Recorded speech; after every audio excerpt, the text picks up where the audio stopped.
The news continues here on One News Now. I'm Riza Diaz. Protesters stormed an event in New York where President Bongbong Marcos was set to speak earlier today. The protesters evaded security personnel in the Asia Society headquarters in New York.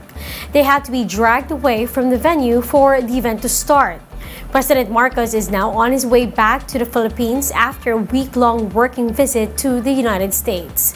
Now, before departing the U.S., Marcos Jr. spoke to the media about his meeting with President Biden. He said they were able to reaffirm bilateral ties after what appeared to be muddy relations in the past 6 years under the Duterte administration.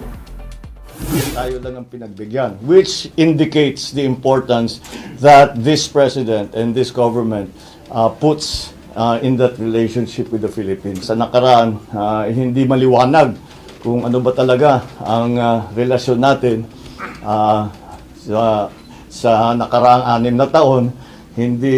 Kuminsan hindi maliwanag kung ano ba talaga ang samahan ng Amerika at saka ng Pilipinas. Liniwanag natin 'yon. President Marcos also said he is willing to buy oil and fertilizer from Russia. Bloomer reports that the Marcos administration is already planning to negotiate these purchases with the Russian government. Marcos noted that the country's national interest overrides any potential concern over the Ukraine invasion. He added that other countries are also diversifying their supply chains in light of high inflation. Marcos Jr. recently met with U.S. President Joe Biden, who has repeatedly condemned Russia's attack on Ukraine. We'll be back with more stories after the break. Keep it here on One News.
You're still watching One News Now. I'm Riza Diaz.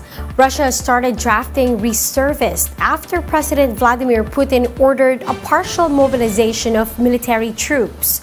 Bloomberg gives us an analysis on these developments. Let's watch this.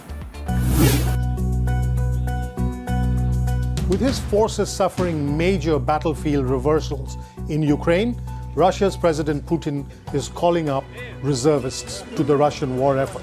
This could mean up to 300,000 men. It is an unprecedented acknowledgement from Putin that the war is not going well. To put it bluntly, Russia at this point is losing the battle. It's going to be very hard for Putin now to maintain the fiction that he's been selling his own population, that this is not really a war, that it's a special operation. When you call up your reservists, this is a war. Putin has also made a direct threat to use any weapons, and that likely means nuclear weapons, to get what he wants in Ukraine. Is he bluffing? Very likely. But given everything Putin's done this year, who would bet against him? There are, however, major international geopolitical consequences. Putin has been able to sustain this war because he's had the support of Xi Jinping of China. He's had other countries like India which have been reluctant to criticize him. That all changes if he escalates to the nuclear level. It's already been clear that the Chinese and the Indians, they are advising against ratcheting up the war. If Putin does so, he's going to lose that support. Let's now take a quick look at today's other top stories. The group of armed men encamped near the Masungi Geo Reserve has left the area. Authorities said the group voluntarily left to avoid trouble. The police has been ordered to set up a detachment in the vicinity to prevent any possible violence. The Justice Department is looking to file another petition to appeal the dismissal of the terrorist tag against the Communist Party of the Philippines and the New People's Army. The DOJ said it will submit additional evidence to back their petition at the Court of Appeals. And Tropical Storm Karding has intensified into a severe tropical storm as it moves closer to Philippine Mass. Karding is expected to make landfall in northern Luzon on Sunday.